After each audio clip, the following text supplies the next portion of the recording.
Here's about as far as I've gotten. I want to say I'm about 95% done. The rest of the wiring, any kind of wiring or connections, I'm going to be doing while the harness is in the car. Now this purple wire I'm fiddling with here, this is for your torque converter lockup. If you're running a 4L60 or 4L80E transmission, you might be able to use it with a 204R. I mean, they are electrical lockup. Who knows? Maybe. My two red and blue connectors go to my ECM. Taped up, like I said, I'm going to neaten it up a little more, tape it up a little bit better. My remaining wires are going to be finished in the car, so I can solder them to length and set them to length. You have your tack, which I think you have to run a resistor, or run a 4-cylinder setting on your tachometer. Most autometer or auto gauge tachometers have that setting for 4, 6, and 8 cylinders. I'm pretty sure you need to run this in the 4-cylinder setting to work properly. I know it sounds funny, but that's how it is. My data wire, my check engine light, vehicle speed sensor. This is an important one. I'm probably going to end up running a decoded digital inline signal generator. And I added the 2 circuits for your idle air control and for my throttle position sensor. The gentleman at lt1swap.com was cool enough to provide us with the schematics, the pinouts, which terminals in the computer use. And use your circuit wiring here for your IAC, and your circuit wiring here, 3 wires, blue, gray, and black for the throttle position sensor. Because I chose to run a old school throttle body, cable driven. I do not like drive-by-wire. So basically this is what the harness looks like. Now, this is my first one I've done. I'm not professional by any means, but this little branch, this offshoot here. Bank 1 injectors, Bank 1 coil connector. And over here underneath I have coiled up alternator plug,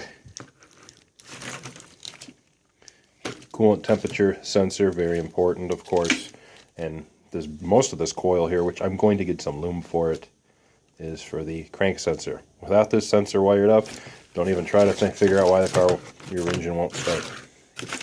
Okay, this branch back here, very simple ganged ground. All my grounds were ganged together, soldered. Every connection was soldered. You don't crimp, especially something as critical as a harness like this with computer, as sensitive as the computer signal is. Ground. Pop. Bank 1 sensor 1 coiled up, ready to be installed in the driver's side bank. Like I said, I just have it mock fitted. I kind of think I'm going to have it.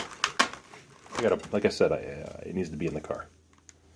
And then back here we have this little offshoot, which is for your transmission, for your 4L60, 4L80, and they sell a conversion. I can repin this, make it work with 4L80. I've decided, this is a little backtrack, I'm going to have my 200R rebuilt, a reputable shop that is going to do a bench job with some upgrades, some hardened parts with the pump modifications and valve body modifications, probably a Transco kit. They're telling me $975 to build my 200R. Not bad considering I got a 3000 stall converter that's waiting to go in. Excuse me. And on this side is where it gets simple. This is Bank 2 sensor 1, and this offshoot, this little branch, the chute I call it, is your mass airflow sensor with your air intake sensors built into the mass, which I couldn't believe for this style. And then over here you got Bank 2 injector plugs, and of course your Bank 2 coil pack wiring here.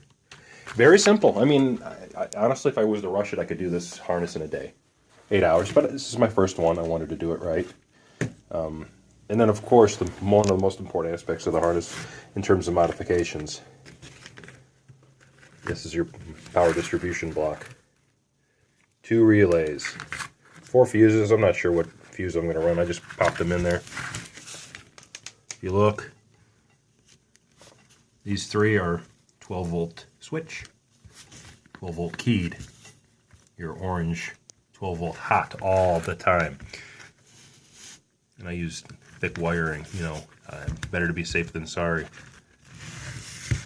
I'm giving this green wire is your fuel pump feed wire. This powers your fuel pump. The computer will tell the fuel pump when to kick on. This is the wire that powers it. Have a good ground. This wire here, it goes to a 12 volt keyed ignition source. Your main, and like I said, I always do overkill. I think this is a 8 gauge wire, 6 or 8 gauge, 12 volt power, and I ran a separate ground to the relays. This is a separate ground. This will probably go directly to the battery, just to be on the safe side. So this is a true 3-wire hookup, or call it a 4-wire, whatever you want. Because I got a ground, 12 volt hot all times, 12 volt key, fuel pump. So that's basically it. We're going to see how it goes. I need to have the computer flashed still. This one is the 411 computer. This one is highly sought after. So I need to have it flashed, and I'm going to get it running, and we're going to go from there. Any questions, please let me know.